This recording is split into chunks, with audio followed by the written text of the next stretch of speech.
Sosial media ini dirancang sedemikian rupa biar kita ada di cycle chip dopamine ini terus. Gue benci banget ini karena menurut gue ini telah membuat gue tuh stuck di banyak situasi yang gak enak di dalam hidup. Kan masa sulit melahirkan pria-pria yang kuat. Pria-pria yang kuat menciptakan masa yang indah. Iya. Masa yang indah menciptakan pria-pria yang lemah. Pria yang lemah mau bawa balik ke masa yang sulit.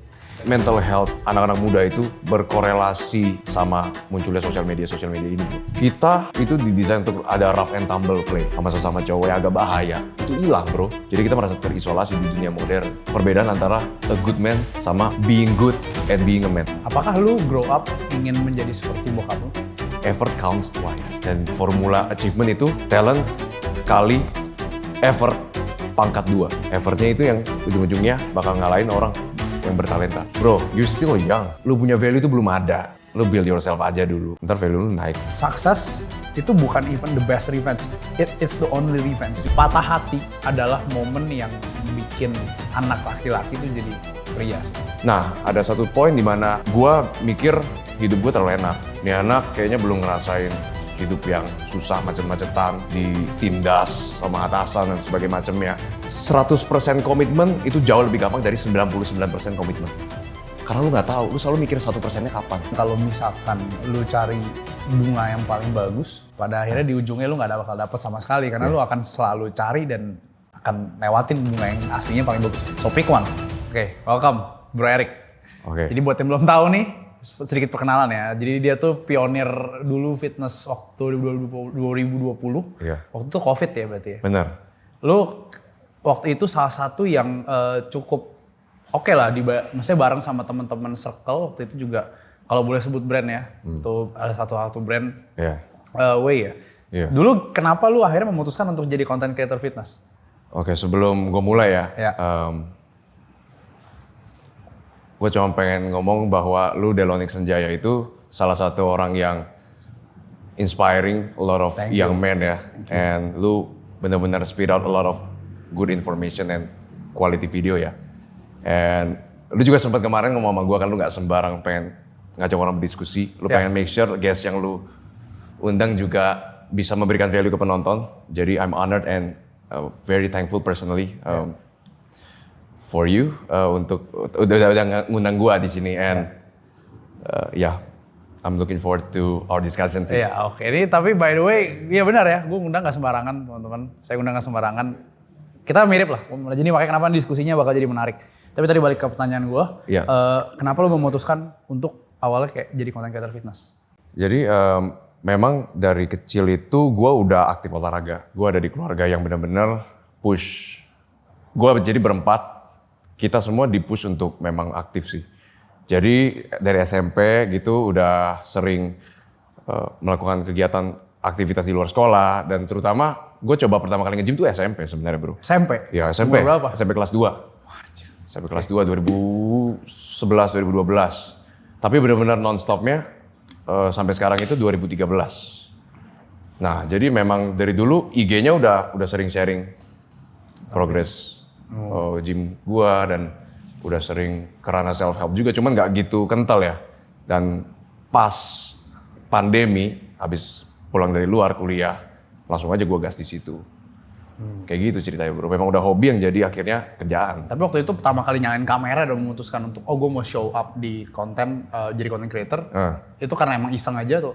Gue pengen lihat gimana caranya gue bisa impact anak muda yang ada di posisi gue dulu. Karena pas gue mulai itu nggak banyak yang mulai gitu. Gue pengen impact gue tuh ada di anak-anak muda yang pengen mulai gym tapi kan banyak tuh yang malu, banyak yang nggak pede ke gym dan sebagainya macamnya. Gue pengen, dengar cerita gue, dengar progres gue bisa segini lama, ya lu juga bisa gitu. Jadi gue pengen inspire people sih. Memang iseng awalnya. Awalnya iseng? Iya iseng awalnya. Iseng, tapi ternyata ya berbuah kan? Iya Awalnya berbuah. Sama Untung gue aja. juga iseng awalnya. Cuma stay di konten dia waktu awal 2020 tuh konten lu lebih bagus dari konten gue. Gue baru mulai fokus tuh justru 22 itu baru fokus. Iya. Nah terus habis itu kan lu jadi content creator, sempat ada bisnis juga ya? Ya ada bisnis juga. Bisnis terkait dengan fitness ya? Iya terkait dengan fitness. Terus sekarang lu cerita, jadi kemarin dia cerita juga tentang kehidupannya. Nanti kalian bakal denger. Lu memutuskan untuk, gue mau cobain corporate jobs. Oke. Jadi kayak kalau zaman dulu corporate jobs atau professionals itu lu emang prestis, apalagi lu kan di finance ya. Tapi sekarang somehow kayak content creator tuh lebih mulai dipandang. Benar, gue setuju. Setuju kan? Sekarang kenapa lu memutuskan dari content creator, ya udahlah gue coba corporate jobs.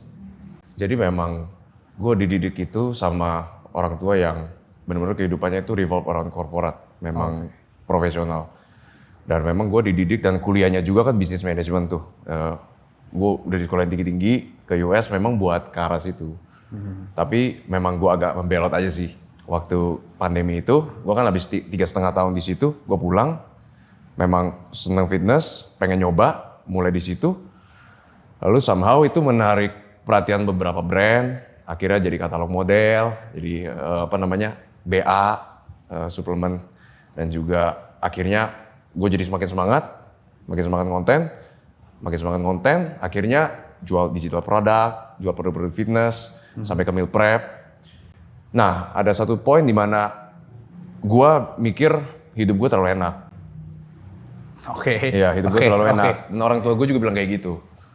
Ini anak kayaknya belum ngerasain hidup yang susah, macet-macetan, ditindas sama atasan dan sebagainya macamnya.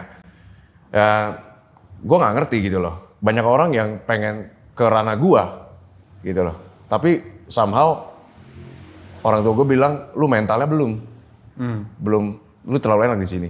Jadi pas-pasan juga, gue pikir, oke, gue udah ngalamin ini, let's try another thing. Keluar dari comfort zone lagi. Makanya gue ke finance company, korporat lagi di Jakarta, gue tinggal di Tangerang, macet-macetan, office politics, you name it. Ya ngerasain itu semua bro. Rasain, tapi lu belajar banyak dong pasti kan? Belajar banyak. Tapi ya gue hoki juga karena gue dibimbing sih. Maksudnya kayak ada bokap juga, ada koko juga gitu. Kalau misalkan sendiri itu lebih matang sih. Lebih mantap sih itu. Dia berarti ngerasain semuanya tuh. Lu udah bisnis di awal sendiri, korporat kalau sendiri juga sih pasti. Iya. Capek sih. Capek, beda banget. Lu jam 6 bangun, berangkat langsung sekitar jam 6 kan. Pulang jam 7. Lu nge-gym lagi, lu ngonten.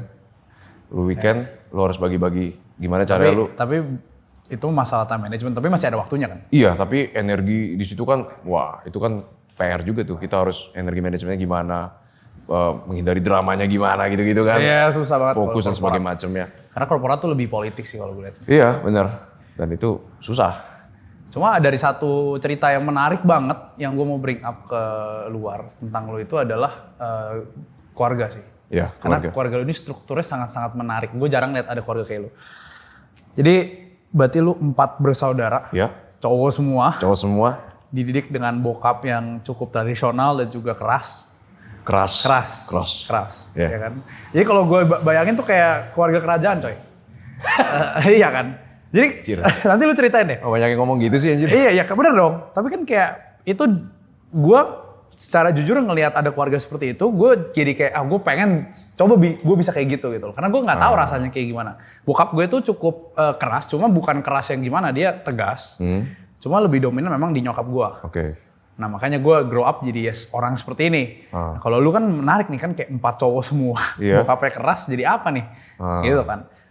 Mungkin lu bisa ceritain dikit lah, mungkin father figure dari seorang Eric tuh gimana dari lu kecil ya? Didikannya. Extremely tough dan bisa katakan agak hyper masculine ya. Maksudnya kayak gak pernah komplain sama sekali. Dia benar-benar sakit tuh gua gak pernah ngeliat.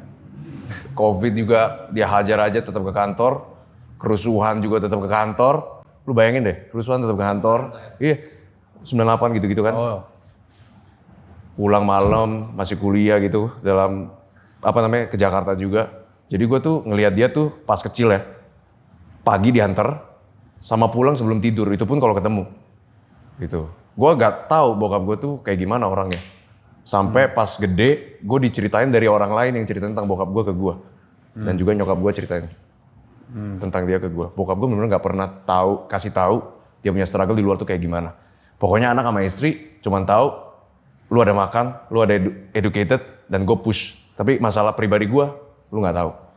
Bokap gue kayak gitu tipenya. Sampai udah agak gede, udah kita ngalamin sendiri dunia bisnis, korporat, baru akhirnya kita ngerti, wah susah jadi papa, dan akhirnya kita konsultasi.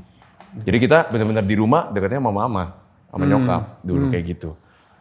Tapi memang mau lu sembunyiin lu punya filsafat kan kelihatan dari aksi lu. Jadi bokap gue kayak gimana, kita of course subconsciously pasti model his behavior dong. Jadi itu of course membentuk karakter kita, berempat cowok semua kan. Jadi bisa bilang my family itu strukturnya jelas dan filsafat itu jelas. Kayak gitu bro. Berarti cukup keras dan itu impact. Apalagi semuanya cowok kan. Iya semuanya cowok. Apakah lu grow up ingin menjadi seperti bokap lu? Di sisi tertentu ya. Di banyak sisi tertentu malah. Toughness-nya. Maksudnya dia sampai sekarang masih kerja. In his 60s. Physically active. Dan dia bukan orang yang suka buang-buang waktu, ngikutin tren, gosip dan sebagainya macam. Pokoknya dia pulang, entah itu ngobrol sama kita atau baca buku. Kayak gitu bro. Jadi dia bener-bener gue lihat orangnya itu fokus gitu. Dan gue sebagai apa ya kita Gen Z ya, yang gampang banget banyak distraksi nih. Kita aja masih kemakan gitu. Nah dia tuh berperan di situ tuh. Dia punya perseverance dan disiplin tuh yang selalu membuat gue bisa mengatasi cultural trend yang gak baik.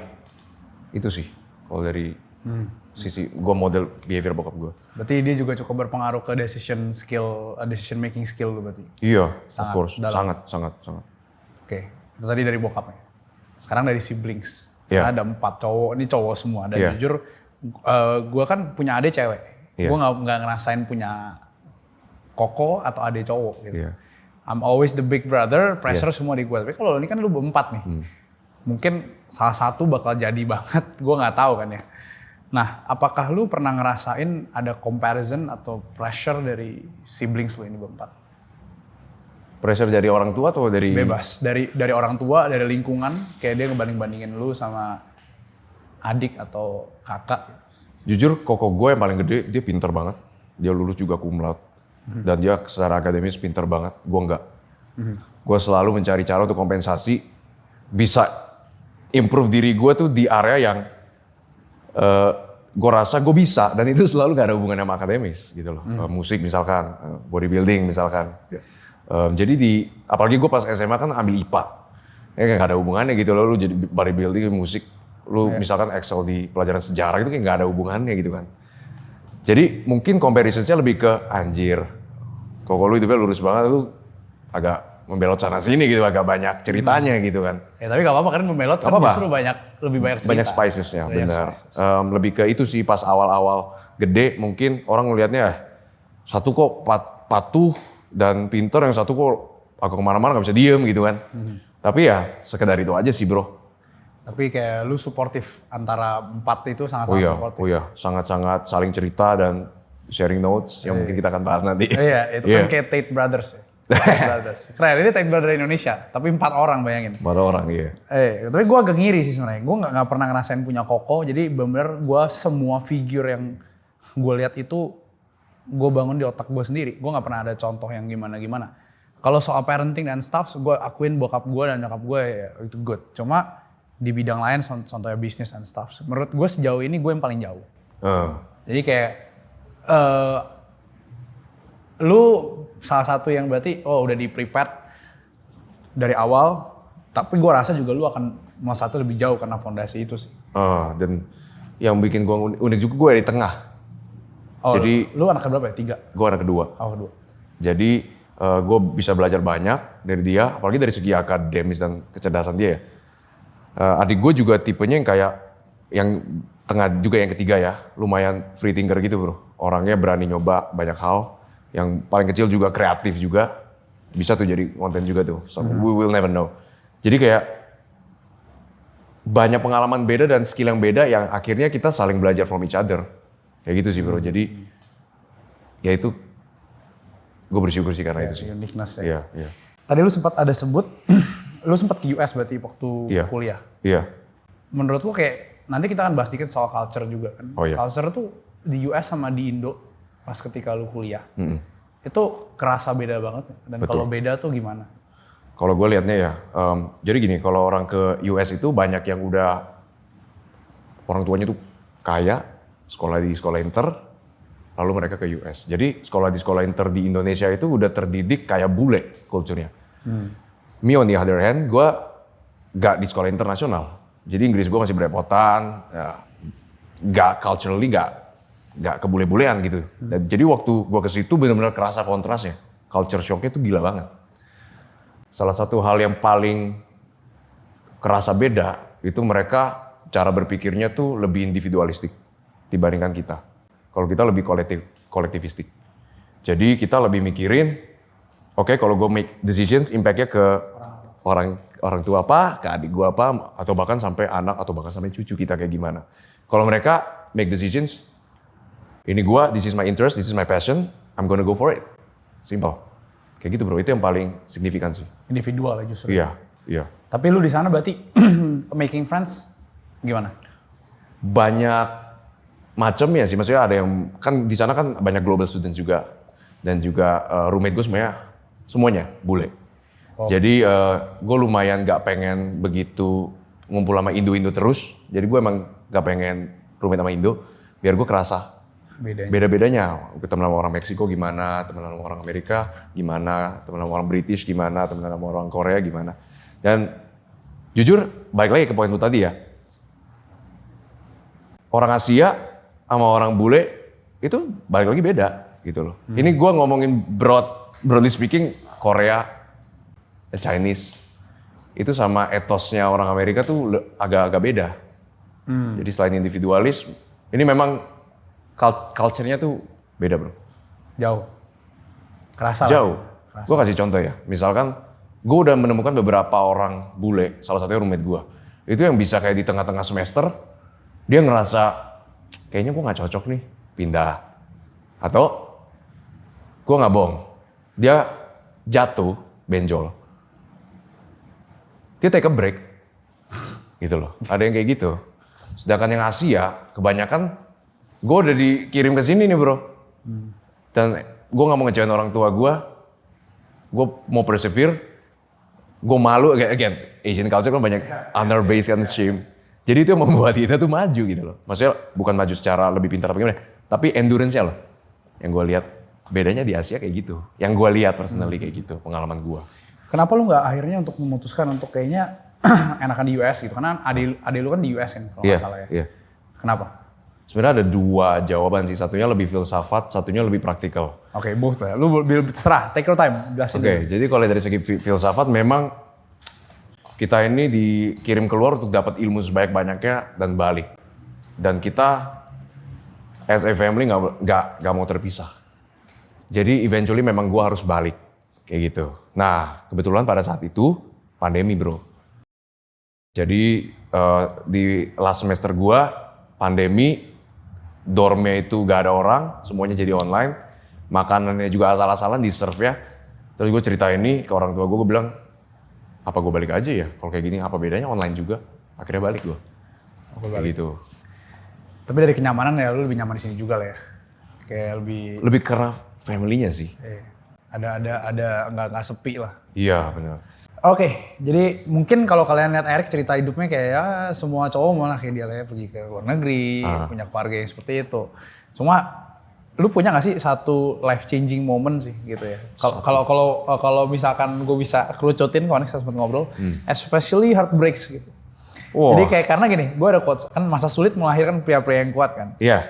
Pria-pria yang kuat ciptakan masa yang indah, masa yang indah menciptakan pria-pria yang lemah, pria yang lemah mau bawa balik ke masa yang sulit. Ini dari G. Michael Hobbes ya, novel ya, Those Who Remains. Jadi kayak ini gue dulu ya, karena banyakkan orang gue cerita ada nggak life changing moment, cuma rata-rata cuma dua, ya, ada yang hubungan sama keluarga atau yang hubungannya sama heartbreak. Iya.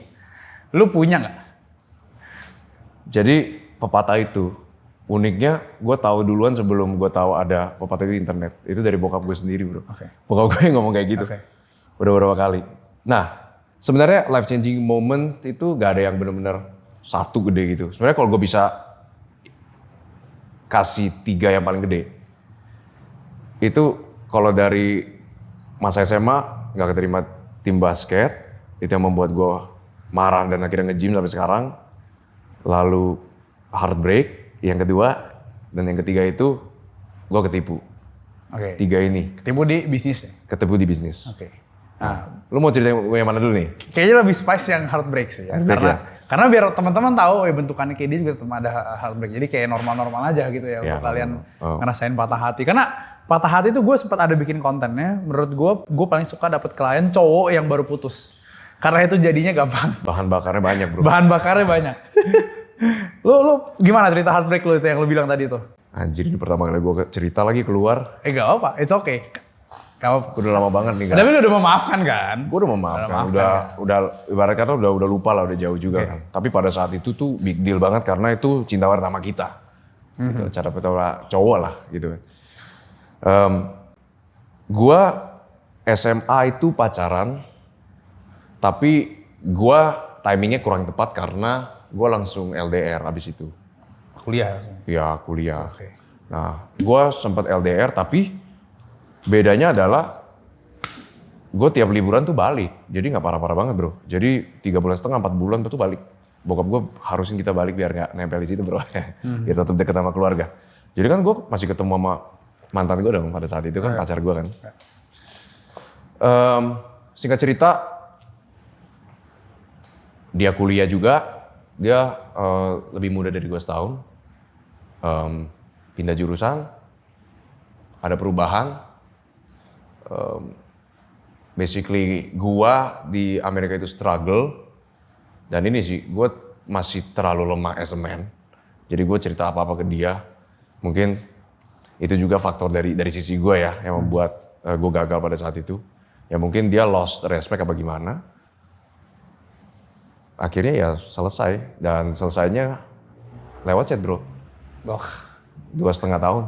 2,5 tahun. 2,5 tahun. Gue setia. Gue tuh sampai nggak mau nerima temen cewek gue minta ajarin gym bro. Oke. Gara-gara lu punya. Iya padahal selebay itu gue bro. Selebay itu. Separah itulah. Sampai kalau orang Amerika tuh friends itu ngerangkul kayak gimana-gimana tuh biasa aja kan. Gue sampai nggak lakuin bro. Gue se-nice kayak itu. Gue sampai yang segitunya lah bro. Nyantol lah. Kalau gue bilangnya nyantol lah. Udah nyantol. Ya itu. Jadi 2,5 tahun diputusin lewat chat. Ya gitu aja. Terus udah tuh lu hancur tuh. Hancur. Sebenarnya ada yang lebih spicy sih. Ya gue nggak tahu ya cerita di luar sana gimana. Ada beberapa orang yang cerita ke gue. Oh ya mungkin ada cowok lain dan sebagainya macamnya gue nggak tahu. Tapi kan lu udah lepas juga kan di titik itu. Udah lepas di titik itu. Cuman stingnya itu luar biasa sih. Tapi apakah waktu itu lu jadiin itu sebagai fuel buat? Oh, ya. Cuman dari segi gym ya, gua menyentuh, gua sebagai orang yang 69 kilo, gua berhasil achieve 1000 lbs 3 lift. Oke. Deadlift, squat sama bench. Deadlift 3 kali berat badan, deadlift ya 3 kali berat badan, bench 2 kali, squat gue lupa deh berapa. Pokoknya nyentuh tuh 1000. Terus GPA gue semester itu paling tinggi. Dan yang bikin gue sakit hati, bukan sakit ya, susah ngejalanin itu karena di 2018 itu waktu gue diputusin pertama kali teman-teman deket gue tuh udah lulus. Koko gue juga udah lulus, jadi gue benar-benar sendiri. Kayak gitu bro. Sakit gitu ya? Sakit banget bro. Masih lu ingat sampai sekarang rasanya? Karena kita tuh gini, kita maafin, cuma rasanya tuh pasti nggak bakal hilang. Ada pepatah yang kayak forgive but not forget ya. Iya, jadinya. Forgive but not forget. Iya. Nggak bisa itu udah. Kalau gue bilangnya gini kayak cinta pertama dan cinta terakhir itu. Iya. Ya, tapi ya gue sekali lagi ya, itu cuma dari orang yang mungkin belum ketemu nanti buat istrinya segala macam. Bener. Soalnya kita biasa, berarti cowok kalau misalkan dia deket sama mamanya ya, lu kayak subconsciously nganggep cewek lu itu kayak emotional supportnya kayak emak lu gitu. Jadi lu cerita apa-apa lu being vulnerable apa adanya gitu. Bukan yang kayak ceritanya tuh bijak gitu. Jadinya jadi berantakan, lu terlalu idealistik gitu. Jadi ya gua rasa cowok pasti belajar lah awal yang kayak gitu. Itu tapi ya itu menurut gua patah hati adalah momen yang bikin anak laki-laki tuh jadi pria sih. Sama di kehidupan yang lainnya juga. Ketika ada momen dimana kayak kita sadar, oh kayaknya gak ada yang bisa nolongin juga gitu loh. Ya, kita struggle sendiri. Bener. Oke, Jatuh cintalah secara perlahan, berpisahlah dengan cepat. Jangan ngerasa salah karena mengecewakan orang lain, jangan merasa bersalah karena menempatkan diri kita sebagai prioritas. Gue mau nanya ke lu nih, gimana waktu itu lu deal with the heartbreak? Dan setelah itu mungkin pesan buat teman-teman yang lagi baru putus gitu atau gimana gitu. Ini mungkin gak enak ya didengar dari, tapi gue apa adanya deh. Ya. Soalnya lu punya bokap yang sangat maskulin dan kuat, udah lu gue udah dikasih tahu, tapi gue belum feel the pain untuk understand what he said. Pada saat itu dia udah bilang, bro, lu janganlah pacaran terus post puisi gitu di Instagram lu ngemis-ngemis kalau dia ngambek. Bro, you're still young.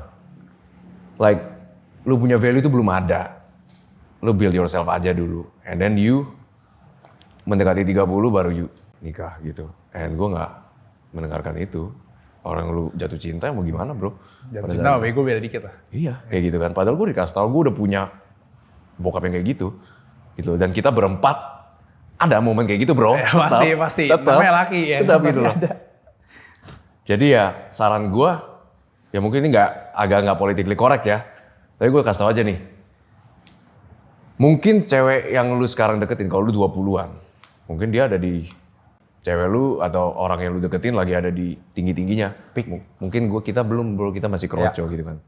Tapi ya kalau lu build yourself, ntar value lu naik eventually. Yes. Jadi makanya sabar aja bro. Yoi. Gitu. Tapi gue setuju itu. Kalau lu sekarang direndah-rendahin gak apa-apa, terima aja. Kayak kalau cewek itu memang di 20-an itu dia punya status yang atau segala hal yang lagi tinggi kan, masih muda kan. Iya masih muda. Tapi kalau laki itu kalau masih muda sih pesannya ya, dia dari orang-orang yang udah tua juga kasih tau gue kayak. Iya. Udah lah men, lu belum punya apa-apa men di umur segitu. Bener. Lu build yourself dulu, kayak kita mulai dari nol soalnya. Naik ke atas. Naik ke atas, bener. Bener. Jadi ya sabar bro. Sabar. Gitu. Jangan, don't make stupid mistakes. Don't make stupid. Jangan. Such as? Lu let seseorang yang toksik ke dalam hidup lu, seseorang yang gak respect lu ke dalam hidup lu, dan lu commit too quickly, padahal lu gak punya fondasi, belum punya fondasi, bahaya bro. Nice. Cost-nya banyak gitu. Jadi build yourself dulu lah. Iya, build yourself dan dulu. Kayak, ini tambahan dari gue sih ya buat teman-teman yang mungkin dengerin, jangan terlalu fokus untuk balas dendam sih. Karena kayak, banyak orang tuh kayak, oh nanti gue giniin lu, lagi segala macam. Buat gue, sukses itu bukan even the best revenge. It's the only revenge. It's only revenge. Itu siapa ya yang ngomong, gue lupa ada. Juga dia Alex Hormozi. Hormozi ya. Itu kayak buat gue, udahlah lu just go on with your life. Foto pada akhirnya kayak kalau laki tuh, kalau emang fokus itu pay off juga sih. Ya itu juga gue setuju dengan poin lu. Banyak cowok yang dia build himself habis patah hati, memang asik, lu ada fuel, good gitu loh. Cuman dia somehow kayak mau balik. Jadi lu masih tight in your past. Jadi kayak itu menurut gue trap. Jadi kayak balas dendam kayak gitu-gitu tuh asik memang. Tapi itu gak bisa kita jadiin fondasi atau motivasi kan? Utama gitu. Itu kayak spice-nya aja bro. Spice. Iya kayak gitu. Oke, that was nice. Kita bakal bahas soal competence and value of being a man. Sekali lagi gue iri sama Eric karena dia punya sosok bokap kayak gitu. Karena bokap gue tuh kayak ya keras tapi dia lebih dominan nyokap gue. Okay. Jadi gue pengen tahu juga sih apa yang lu dapat selama ini dari perjalanan hidup khususnya dengan bokapnya seperti itu gitu. Oke. Toughness, kita akan ngomongin toughness karena itu yang paling menonjol ya dari sifat maskulinitas seorang laki-laki. Toughness itu harus ada endurance untuk lu endure semuanya sampai ujung gitu ya. Setuju. Ada dua toughness nih yang sering banget diobrolin, physical sama mental ya. Kalau lu harus pilih salah satu, lu mau mulai dari mana? Oh. Physical sama mental. Iya. Kayak kalau buat di Indonesiain berarti apa ya? Ketangguhan fisik dan ketangguhan mental. Yang mana yang mau lu, kalau lu baca balik ya, ketangguhan fisik atau ketangguhan mental lu yang lu latih? Oh. Gue cuman tahu satu tipe bro. Karena bokap gue dari dulu mulainya dari situ, yaitu fisik. Les renang. Bokap gue tuh kan basketball coach juga, jadinya gue disuruh main basket, ekstrakurikuler, dan sebagainya macamnya. Jadi gue cuma tahu mental toughness mulai dari situ. Ya kalau lu nggak mungkin juga mentalnya nggak kuat kalau lu udah dari 2013 nonstop sampai sekarang nggak nge-gym juga kan. Jadi I would say physical itu duluan gitu loh. Karena menurut gue physical pain itu benar-benar kerasa langsung gitu loh. Lu latihan basket sampai malam, lu mimisan, lu muntah-muntah dan sebagainya macam, lu ngerasa itu dan lu harus tetap latihan gitu kan. Jadi mulainya di situ. Kalau mental, sebenarnya kalau mental sih lebih ke going out of your comfort zone aja. Itu pasti kerasa di situ. Tapi I would say apapun mulai dari fisik dulu sih bro. Dari fisik. Dari fisik dulu. Berarti kalau gue bilang bahwa kayak ya lu dengan latihan fisik itu lu juga, karena kan badan manusia tuh kayak itu dua itu nggak bisa dipisahin deh kayaknya. Benar. Ya kan, meskipun ya pada satu titik dia tuh bakal mencah. Tapi menurut gue setuju juga fisik dulu sih. Fisik dulu, Ya, iya kan? berarti kalau nanti gue punya anak juga kemungkinan gue akan suruh dia buat at least engage in some physical activity. Physical activity. Karena gue lihat trennya di belakangan ini malah gue nge-coach beberapa anak muda ya. Ya. Beda di zaman kita tuh kita aktif banget. Di zaman Nah, dia itu ini sekarang karena udah banyak gadget, hobinya banyak di luar itu semua. Iya. Itu jadi susah. Lu kalau punya anak, lu kerasin juga. Iya, karena gue baca buku ini nih, The Coddling of American Mind, sama The Anxious Generation dari Jonathan Haidt. Dia tuh bilang, jadi dia lihat mental health anak-anak muda itu berkorelasi sama munculnya sosial media ini bro. Yang paling parah itu memang efeknya ke cewek sih. Cewek punya self image dan dia menjadikan dirinya produk di sosial media, membandingkan diri itu memang cewek itu kena banget sih. Cuman kalau cowok, kita itu didesain untuk ada rough and tumble play sama sesama cowok yang agak bahaya. Itu hilang bro. Jadi kita merasa terisolasi di dunia modern. Jadi kalau kita latihan fisik atau kayak gue dulu basket kayak gitu-gitu kan dulu kan sama cowok-cowok juga gitu kan. Perasaan itulah yang hilang bro. Lu diejek-ejek, saling ngejek, saling dorong, trash talk dan sebagainya macam itu kan hilang udah mulai. Semua udah politically correct, algoritma gak kasih naik yang agak spicy di platform tertentu kayak gitu-gitu kan. Jadi soft semuanya. Ya itu dia jadi masalah juga. Ya. Gue selalu bilang kalau laki tuh ya at least ya lu pick some hobby ya memang yang inilah, yang physical lah menurut gue. Karena kayak makanya akhirnya gue pick up combat sport juga ya karena itu juga sih. Jadi selain nge-gym, gue pengen mastery. Karena dalam combat sport gini, kayak gue tahu ketika gue sparring, gue berkali-kali dicekek nih. Iya. Tapi gue gak mati men. Nah itu gue ke bawah tuh. Iya. Ke semua aspek kehidupan gue. Lu gak mati udah. Iya benar. Kayak what's the worst can happen gitu. Dan lu bisa kontrol diri lu sendiri. Lu bisa kontrol diri lu sendiri dan lu bisa jagain nanti ke depannya cewek lu gitu. Iya. Menurut gue kayak selama ini kita dibilang oh maskulin itu toxic segala macam. Enggak men. Maskulin itu ya proteksi juga. Akhir-akhirnya yang enak ceweknya juga. Gue setuju. Iya kan? Ya siapa yang bakal lindungin kalau semuanya Iya, jadi loyo gitu kan? Iya semuanya loyo, semuanya bajing. Menurut gue siapa yang lindungin gitu loh. Jadi jangan ya. Gini loh. Itu poin yang bagus. Sebelum gue ke situ tapi gue setuju harus pick hobi. Cowok harus pick hobi. Salah satu kenapa gue bisa survive sampai sekarang mentally itu gue kan bukan orang yang ini sekalian untuk lu pada yang nggak ngerasa pintar secara akademik ya. Lu harus ngerasa lu build skill yang benar-benar lu build sendiri nih. Lu mau dan lu build. Buat gue gym dan musik itu di situ gue. Nah balik ke poin lu tadi yang orang salah kaprah ya toxic ya masculinity toxic. Kayak gini deh, dia menyalahkan bad behavior sama maskulinitas. Oke. Dan menurut gue ya gue setuju dengan poin lu, otoritas maskulinitas itu kan datang sama responsibility. Ya. How can it be toxic kalau kayak gitu bro? Yang toxic itu kalau lu ada otoritas doang, tapi nggak ada responsibility itu seenaknya mungkin jadi bad behavior kan? Oppressive. Iya, iya. Tapi dibilang toxic masculinity jadi takutnya misleading loh. Iya. Ngerti gak sih? Jadi kayak all masculinity is toxic jadinya gitu kan. Jadi gue gak suka term itu. Ya makanya. Tapi maksud gue gini loh, masculinity yang tadi gue bilang mungkin bukan violence, bukan oppression, tapi lebih ke ya lu capable gitu. Iya capable bener.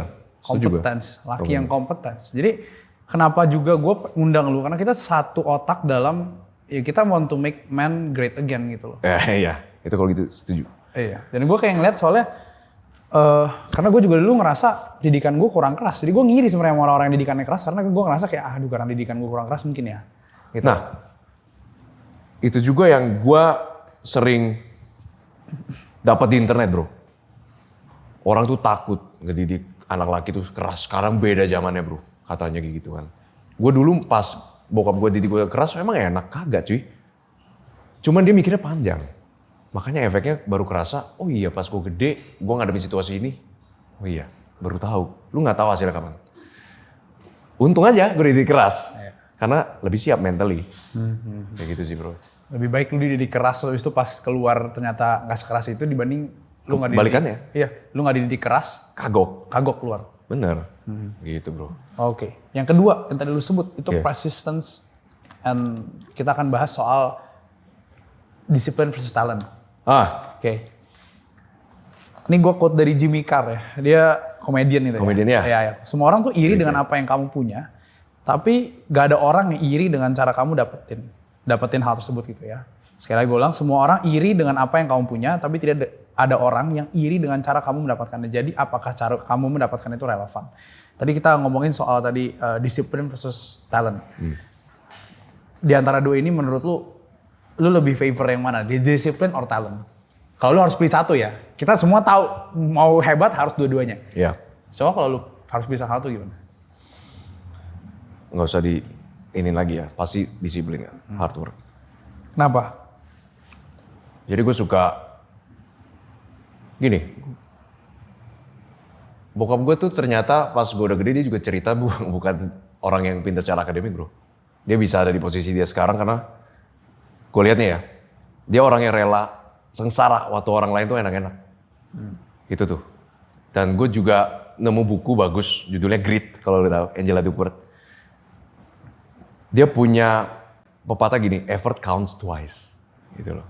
Dan formula achievement itu talent kali effort pangkat 2. Jadi di situ effortnya itu yang ujung-ujungnya bakal ngalahin orang yang bertalenta. Kenapa? Gue ngeliatnya kayak gini, talenta itu cuman starting point. Yang penting yang menentukan kita sukses apa enggak itu kan konsistensi jangka panjang tuh, endurance, lebih ke endurance. Talenta kan starting point. Tapi kalau dia complacent, orang yang lebih hungry, yang menang dong. Gitu bro. Jadi mau gimana pun efforts lebih penting. Lebih penting. Iya. Ada juga satu lagi obsession. Obsession, oke. Karena kayak obsession itu menurut gue juga gue baru cukup dalemin di 2-3 tahun terakhir sih kayak obses gitu. Kayak oh ternyata ada ya orang-orang yang kayak gitu. Mungkin dia talentnya gak segede itu, tapi karena dia obses dia jadi one of the best. Karena disiplin kan buat beberapa orang normal sakit ya. Iya. Tapi buat orang obses enak gitu. lu enak ya kayak lu David Goggins. Iya. Iya, tapi lu pernah gak, maksudnya kayak lu punya gak obsession terhadap sesuatu kayak gitu loh? Ya bodybuilding salah satunya. Gue tuh sampai yang kayak cedera masih kita cari cara untuk angle-nya kayak gimana, kayak gitu-gitu kan. Iya. Nah itu kalau lu gak obses lu udah rest aja. Iya. Itu kan salah satunya gitu. Terus gue pengen lulus tepat waktu bro. Ini dari segi mental ya. Gimana pun lah caranya. Gue gak mau bokap gue bayar lebih dari 4 tahun. Gitu. Jadi gue selama 4 tahun itu gue mau make sure timeline gue tuh tepat. Dan itu gak bisa lu complacent di satu titik. Ya udahlah gue santai-santai dikit. Karena PR, tugas datang terus, lo harus terus konsisten kan. Lo ada gym lagi. Lo gimana ngimbanginnya tuh. Dan selama 4 tahun, gue gak pernah loh off. Gue gak pernah minum-minum apa-apa, gak pernah sama sekali. Gue benar-benar anaknya belajar gym. Gue pengen lulus, gue pengen pinter. Gue pakai noise cancelling lah, metaphorically speaking. Pakai kacamata kuda. Itu kan butuh persistence juga. Gitu. Coba talent bermain di mana di sini? Hampir gak ada bro. Semuanya tuh konsistensi. Ya itulah kira-kira. Ada nggak maksudnya kayak mungkin practical tips lah. Karena kalau buat teman-teman dengar dari David Goggins kan kayaknya terlalu brutal ya. Kayak nggak manusiawi ya. Dari lu ada nggak? Untuk kayak gimana navigating through hard times lah, kayak lu buat fokus dan buat ini. Ataukah ada praktisnya? Ataukah ada kayak udah lu tabrak aja gitu loh. Kalau gue mulainya, gue ada key habit yang akhirnya bisa membentuk gue mempunyai mentalitas itu sih bro. Keystone Habit ya, kalau kita baca buku The Power of Habit itu dia bilang kalau kita maksain diri persis di satu area itu somehow akan translate ke area lain kan. Jadi gue ngelihat itu sebagai salah satu cara biar kita bisa jadi orang yang disiplin dan bisa handle pain lebih sih. Lu pick sesuatu yang gak enak, walaupun gak langsung ekstrim David Goggins ya lu langsung lari gitu. Kayak yang lumayan out of your comfort zone, ya lu coba dalemin di situ. Nah kalau udah dalemin di situ, lu ngeliat deh rasanya. Pasti lu facing other challenges in life. Oh ya gue udah pernah ngelakuin ini satu, keluar dari comfort zone dan gue persis di sana. Mungkin di sini gue juga bisa. Jadi ya itu memang harus bener sih lu tabrak dulu sih. Taruh dulu satu hal kayak gitu. Ya, karena itu multi domain sih disiplin itu ya. Jadi menarik juga kalau orang-orang di gym sebenarnya ya ketika mereka udah cukup lama, at least the other area of life mereka itu harusnya mereka kalau pinter enough itu bisa translate dari pengalaman gue dulu di sini di gym tuh kayak gini. Gue tahu membangun sesuatu tuh nggak gampang. Sesuatu yang big itu nggak gampang. Membangun sesuatu yang big itu butuh waktu yang lama. Gue butuh konsistensi. Meskipun kadang-kadang gue gagal, itu bukan mencerminkan semua perjalanan gue. Gue harus go up again. Iya. Kalau orang gym sepinter itu, gue rasa sereflektif itu. Iya. Harusnya bisa. Gue setuju kok. Makanya orang-orang yang di college itu suka student athlete Pak, karena alasannya itu. Karena lu udah pernah excel dalam satu hal yang sebenarnya itu juga di luar akademik ya. Now you willing to put in that work, makanya mereka suka gitu. Salah satunya karena gitu. Satu hal juga yang menarik untuk dibahas di segmen terakhir. Lu kan udah observe cukup banyak soal cowok ya. Iya. Semua sebenarnya bukan cuma cowok sih, ini mungkin juga general untuk cowok cewek gitu ya. Kalau gue tipikal yang ya udah gue di sini aja gitu. Gue nggak terlalu ngeliatin yang kayak soal self development yang terlalu dalam. Lu kan lebih ke sana. Iya.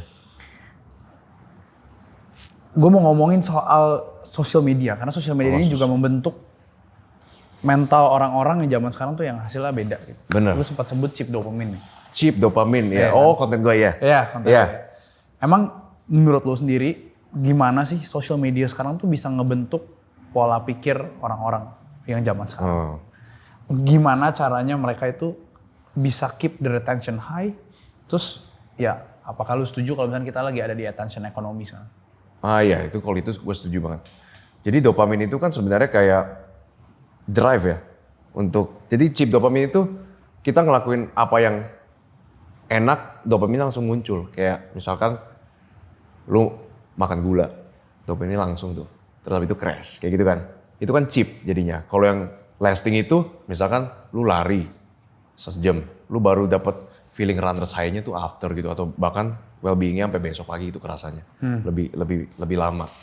Nah, jadi sosial media ini dirancang sedemikian rupa biar kita ada di cycle chip dopamin ini terus. Nah, gue belajar dari salah satu computer scientist, dia bilang kayak gini cara bekerjanya. Kita juga kita juga nggak terhindarkan dari ini as a content creator. Dia bilang dari segi content creator juga ada bro. Jadi ada konten yang dia sengaja naikin, terus jadi seneng gitu. Iya, jadi seneng, ntar diturunin lagi. Jadi kayak gimana? Jadi kita terus figurein out gimana algoritmnya nih. Itu dari segi kreator, dari segi konsumen yang pasif ditaruh intermittent reinforcement. Jadi kadang ada video lucu, kadang-kadang bosenin, kadang-kadang lucu banget, kadang-kadang bikin lu marah. Jadi nggak pasti. Nah, intermittent reinforcement ini yang bikin kita tuh terus cari-cari, ada, cari-cari lagi, bikin gue marah, ada, biasa aja bosen. Jadi kita ada di cycle itu terus. Nah, itu kan sebenarnya ada penelitian yaitu B.F. Skinner yang merpati itu. Jadi ada merpati ditaruh di dalam box. Nah, kalau kita taruh mesinnya itu dia matok dan makanannya langsung muncul, ya dia nggak akan matok segitu banyak. Ntar kenyang juga selesai. Nah, kalau dia matok kadang muncul kadang enggak, dia bisa matok sampai 12.000 kali per jam. Sama kayak kita. Kita dibikin kadang ada yang menarik, kadang enggak. Jadi gitu terus kayak cycle-nya. Kalau kita nggak bisa patahkan itu, ya seharian lu bisa scrolling terus bro. Kayak gitu kan sebenarnya. Berarti memang tujuannya adalah segimana caranya biar kita ngabisin waktu lebih lama kan. Bener. Memang the goal is that. Iya. Dan ya nanti di situ kalau tanya untungnya itu dari mana ya? Dari ads and stuff kan pasti kan. Iya benar. Jadi berarti itu juga cukup gimana ya bilangnya? Gue lupa ada bahasanya dulu apa elektrosmog apa gitu ya. Jadi kayak memang kayak gitu cara kerjanya. Ya mungkin kita ngebahas ini kita harus kasih sedikit solusi kali ya gimana ya Bre? Ya boleh. Jadi kayak kalau lu pengen mendalami tentang dopamin itu ada buku judulnya Dopamination, Anna Lembke. Jadi dia lihat jadi badan kita itu pengen reach homeostasis netral. Jadi ibarat ada seesaw kayak gini. Ini pain, ini pleasure. Nah, kalau kita tekan terus pleasure ini, sosmed lah dan sebagainya macamnya, makanan junk food dan sebagainya macamnya, nanti crash-nya akan tinggi, pain-nya akan tinggi. Cepet tuh habis itu. Lu habis scroll gitu lu rasa mentally drain gitu. Nah, tapi ada hacknya bro. Gimana caranya kita dapetin pleasure ini? Lu push the side of pain. Lu nge-gym, lu cold shower dan sebagainya macamnya. Nah dan bagusnya ini lebih lasting. Nah jadi seesaw itu harus kita tahu tuh. Jadi ya avoid stacking dopamin terlalu banyak di sisi pleasure-nya. Ntar crash-nya lebih tinggi. Gitu. Dan apapun yang naik pasti kan juga turun juga kan. Iya betul. Nah itu. I see. Oke, berarti kita fokusnya sebagai laki, kalau dari gue berarti chase real achievement aja. Real achievement, real pain and struggle. Real pain and struggle. Kalau gue selalu mikirnya gini sekarang, gue akan lakuin sesuatu yang at least sakitnya bentar, tapi selesainya dia lebih lama. Nanti jangka panjangnya lu lebih happy gitu. Karena kalau nuker sesuatu yang cepat untuk sesuatu yang nantinya kita nggak tahu gimana kan juga repot kan. Cuma ya jangan pressure diri kalian sendiri karena semua manusia juga pasti kita ada alasannya kita begitu kan. Kita seek dopamine karena ya itu ya susah juga. Bedanya adalah zaman sekarang ngasihnya lebih gampang. Gitu. Iya benar. Dan kalau lu penasaran kenapa kita bisa crave kayak gitu ya karena evolusi ya basically ya. Kalau ada buku judulnya The Consuming Instinct. Dia ditulis oleh evolutionary psychologist namanya Gatsat kalau lu tahu. Kita punya ancestral past lah. Kita tuh kan nggak dapat makanan kayak sekarang nih. Kayak banyak banget. Jadi begitu kita ngelihat gula atau fatty food langsung kita ambil aja semuanya. Tapi itu berguna di masa lalu karena kan kita nggak tahu kita bisa dapat lagi kapan. Ya, sekarang kan udah banyak banget. Tapi kan evolusi kan tidak bisa mengganti sistem biologis secepat itu kan dengan perubahan zaman dan teknologi yang begitu cepat. Jadi mismatch tuh. Kita masih ada insting itu, tapi kita punya badan nggak siap. Jadinya berantakan. Makanya itu harus kita intentional kalau pengen konsum sesuatu. Kayak gitu bro. Another problem yang arise dari ada di social media ini adalah paradoxes of choice. Paradox of choice. Dan juga paralysis analisis. Jadi kita kebanyakan mikir. Orang kebanyakan mikir di otaknya, mereka overthinking, akhirnya nggak ngapa-ngapain, jadi minus. Kalau lu sendiri gimana navigating through that problems nowadays? Jadi gue ada satu buku yang mengubah hidup gue. Judulnya The Paradox of Choice. Ditulis oleh Barry Schwartz. Jadi dia kategoriin manusia tuh ada dua.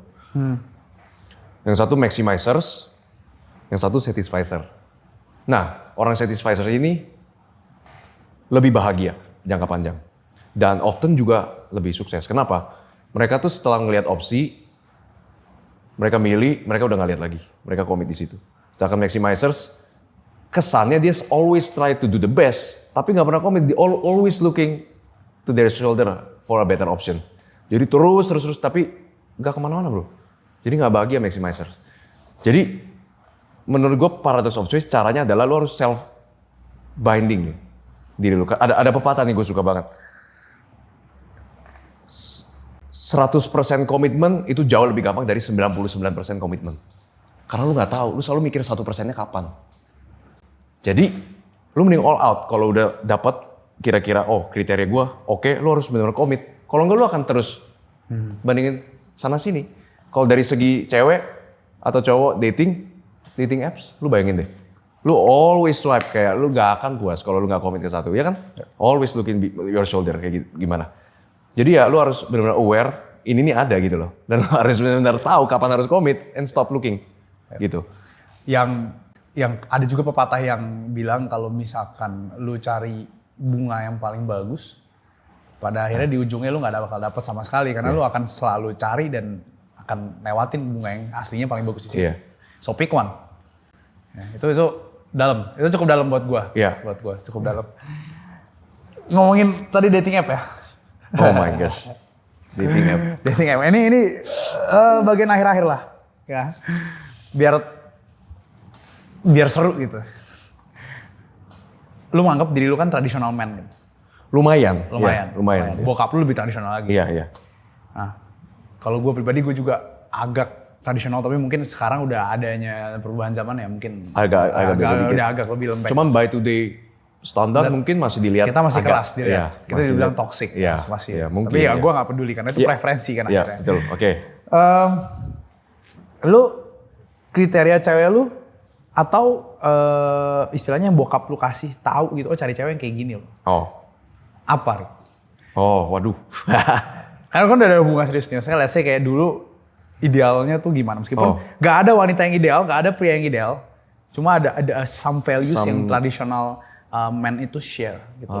Kayak biar teman-teman yang di sini mungkin yang nonton cewek tradisional mau cari cowok yang tradisional juga kan mungkin biar tahu gitu value-nya. Oke. Jadi first of all ngomongin dating app ya tadi.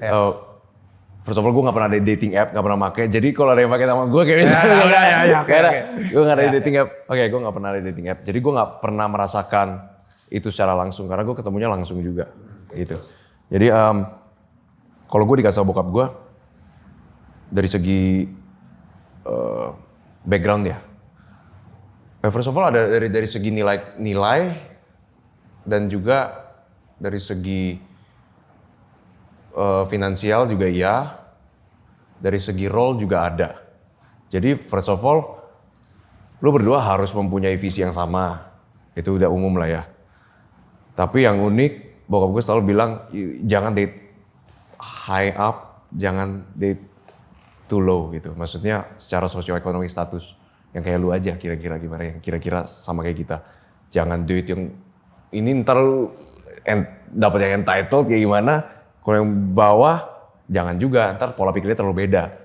Jadi itu dari segi finansial. Kalau dari segi role, nah kalau ini gue mungkin agak sedikit geser dikit sama bokap gue. Kalau bokap gue udah pakem, oke. Gue yang provide, pokoknya rumah rapi. Kasarnya gitu kan. Kalau gue punya pemikiran agak sedikit beda. Memang gue bilang secara fisik, secara mental, cowok tetap harus yang lebih tough. Yang bisa memimpin. Ceweknya mungkin gak kayak dulu tuh, yang kayak lu pokoknya lu taunya di rumah aja udah gitu. Menurut gue tetap harus ada dua kepala dalam hubungan. Maksudnya dua-duanya harus pintar karena kita bisa belajar juga kalau dua-duanya pintar gitu. Jangan sampai satunya doang yang pintar, mimpin dan ngelakuin semuanya, satunya nggak tahu apa-apa. Ya. Jadi ininya juga harus ada gitu. Jadi gue lumayan egaliter, cuman memang tetap physical, mental kayak gitu-gitu tetap gue mimpin sih, dan itu yang works so far. Karena ya gue setuju juga. Nah cuma nanti gue ada pertanyaannya. Tapi gue mau bahas ini comes on my mind. Orang semua kayak benci sekali dengan patriarki sekarang. Cuma maksud gue ada alasannya bro. Kenapa patriarki itu yang strive, kenapa patriarki itu yang bertahan cukup lama. Yang dominan cewek ada dulu, tapi nggak bertahan kan. Jadi kayak menurut gue memang itu secara nature, kalau misalkan kita nih, lu dikumpulin semua cowok cewek bagi dua gitu ya, terus dilempar ke suatu pulau, dalamnya semua ada binatang bahaya segala macam, itu akan balik lagi ke hierarki yang sama. Cuma bedanya sekarang adalah, ya lu nggak harus yang pakem ya, lu harus masak, lu harus ini. Iya. Kalau gue pun nggak akan maksa gitu. Iya benar. Ya kan? Terus habis itu ya tadi soal setara, sebenarnya gue juga maunya begitu. Tapi gimana kalau misalkan lu di posisi gue sekarang nih, kita misalkan lagi naik. Iya. Apakah lu di tengah jalan lu pick atau lu naik dulu aja, sudah nanti baru gue pick kalau misalkan gue udah cukup puas dengan ini mungkin agak sisi idealis gue ya. Kalau gue memang gue akan pick sih. Pick dari on the way up. Karena gue pengen, gue ngerasa gue build something sama pasangan gue. Instead of yaudah gue udah produk jadi, and then dia jadi, and then kayak ya udah gitu, kayak gak ada tantangan bareng gitu. Itu dari sisi gue, kayak gitu sih kalau gue. Iya. I see. Iya. Oke, lu kan tadi suka baca buku. Iya. Ini gue ada beberapa pertanyaan lah buat lo ya, biar teman-teman juga kalau pengen self development biar bisa gitu. Top 3 books menurut lu Dan bisa buat cowok bisa buat cewek, tapi karena ini mostly yang nonton gue yakin cowok, ya mungkin mostly buat cowok. Terus habis itu pelajaran apa yang lu dapat dari 3 buku itu? Oke. Take your time kalau misalkan lu mau mikir, kalau mau ingat-ingat. Ada buku yang gue bingung kenapa jarang banget dibahas. Padahal menurut gue bagus banget. Itu judulnya The Way of Man. Yang nulis tuh Jack Donovan. Dia itu benar-benar orang yang nulis filsafat maskulin dan benar-benar menghidupi filsafat itu. Dia benar-benar punya tribe. Dia benar-benar ke ranah primitif, benar-benar ekstrim dia buat tribe-nya dan build something sama tribe-nya dia itu. Dan buku ini sangat-sangat menjelaskan what does it mean to be a man gitu. The Way of Man by Jack Donovan. Jadi dia jelasin 4 virtues, strength, courage, mastery, honor. Dan dia juga jelasin yang paling menarik di buku ini, perbedaan antara a good man sama being good at being a man. Karena itu hal yang beda. A good man sama being good at being a man. Karena ini ada standarnya, ini lebih egaliter, lebih bisa ke gender manapun, a good person. Tapi being a good man ada specific traits yang lu harus achieve. Jadi buku itu, satu. Tadi, The Way of Man ya? The Way of Man, The Way of Man, ya. Yang kedua? Yang kedua, gue bakal bilang Evolution of Desire. Ini bukunya David Buss, dia evolutionary psychologist. Dan buku ini udah edisi kalau nggak salah yang kelima bro. Jadi diupdate terus. Jadi basically ini menjelaskan dinamika relationship dari segi evolusi. Jadi dia ngumpulin data biologis dan juga kultural dijadikan satu buku ini. Ini lebih ke buku deskriptif sih, maksudnya kayak menjelaskan tentang kondisi dinamika dating and mating manusia itu kayak gimana. Nah, terus dia kasih kita sedikit clue kita harus ngapain, tapi bukan steps gitu. Dia cuma kasih tahu ini loh yang cewek cari di cowok dan sebaliknya. Ini loh kalau mau langgeng dan ini sebaliknya. Kenapa manusia jealous dan jealousnya beda cewek cowok. Dan kenapa cowok mandang status itu penting misalkan. Itu ada tuh di buku-buku itu. Dan kenapa cowok selingkuh, kenapa cewek selingkuh. Gimana cara lu prevent dan sebagainya macamnya. Dia kasih clue di situ dari lensa evolusioner. Jadi itu David Buss, The Evolution of Desire. Yang kedua. Evolution of Desire. Itu bisa buat cowok dan cewek, tapi karena banyak banget gems buat cowok, jadi gue juga kasih di sini. Yang ketiga, mungkin lu tahu ya, Extreme Ownership. Buku Extreme Ownership, Joko Willing. Gue udah baca beberapa buku leadership ya, dari John Maxwell dan sebagainya macamnya. Tapi menurut gue yang membedakan buku ini karena dia benar-benar praktisi loh, dia benar-benar bottom up. Dia benar-benar perang, dia benar-benar Navy SEAL. Dan dia develop teorinya tuh bottom up, dari pengalaman dia ke atas. Dan sebagai laki, lu pasti ada di, hierarki itu kan. Ya. Kayak gue sekarang korporat kepake tuh buku bro. Karena lu bakal ada bawahan, lu bakal ada sesuatu yang di atas lu gitu lah. Dan lu bagaimana caranya, yaitu prinsip-prinsip leadershipnya. Yang dia bawa dari lapangan, integrasiin di kehidupan itu kayak gimana. Dan menurut gue itu sangat praktikal dan sangat inspiring karena dia kasih cerita perang dia gitu. Dan bagaimana dia mendapatkan prinsip-prinsip ini dan aplikasinya di bisnis kayak gimana. Oh ada aplikasinya juga ya? Ada. Oh itu good books berarti ya? Iya. Oke, second question nih, last lah. Ya. Advice general apa yang sering dibagi di sosial media atau di luaran? Tapi menurut lu sebenarnya kurang tepat dan kayak lu gatel untuk koreksi gitu. Mungkin karena gini bro, lu kan mau comeback jadi content creator. Ya. Ini sedikit dari gua aja. Lu akan sukses jika lu menyuarakan hati orang yang orang gak berani untuk suarakan. Setuju. Itu ada yang berani rahasia bilang, viral sebenarnya. Iya, ada yang berani bilang kan, gue setuju nih kayak gitu. Menurut lu apa? Gue benci banget ini karena menurut gue ini telah membuat gue tuh stuck di banyak situasi yang gak enak di dalam hidup. Yaitu adalah just be yourself. Just be yourself. Ini advice yang banyak banget dikatakan sama orang-orang. Walaupun in a certain context mungkin maksudnya adalah, mungkin kalau lu punya prinsip pertahankan. Misalkan. Cuman gue lihat ini banyak banget salah digunakan. Menurut gue. Dan dalam konteks dating ya. Banyak banget orang yang frustasi sama cewek, tenang aja, just be yourself and then the right one will come. Itu gue benci banget, Bro. Kalau gue kayak gitu gak akan di sini gue. Kayak gitu loh. Kalau kita bedah sedikit tentang apa yang lu katakan sebagai diri, self. Secara neuroscientific standpoint, ini sebenarnya udah dibahas agama-agama timur lainnya sih kayak Buddhism dan sebagainya. Lu punya konsep diri itu kan adalah role lu saat ini, hierarki lu di mana, habit lu apa, selective memory yang lu bentuk sebagai narasi utuh di dalam kepala lu dan lu bilang itu self. Jadi gue nggak percaya ada self itu gak ada gitu loh secara utuh. Self itu adalah illusory gitu loh, illusory self itu. Jadi lu punya identitas tuh bisa lu bentuk sendiri sebenarnya. Walaupun mungkin ya gue tahu ada biological constraint, but growth mindset itu harus lu punya buat maju dan lu nggak bisa adopsi itu kalau lu mempunyai kepercayaan kalau ada di self yang lu harus find and tetap itu lu gitu loh. Kalau gue mengadopsi just be myself, balik lagi ya gak akan ada gue di sini. Gue udah coba banyak hal, gue udah coba konten, udah coba bisnis, udah coba korporat, udah coba keluar, udah coba pertemanan yang different, hobi yang different. Ya kalau gue be myself, mana self gue di situ? Gue nggak tahu gitu loh. Jadi gue nggak suka be myself. Jadi gue bakal bilang gini, don't be yourself, grow. Gue bakal bilang gitu aja.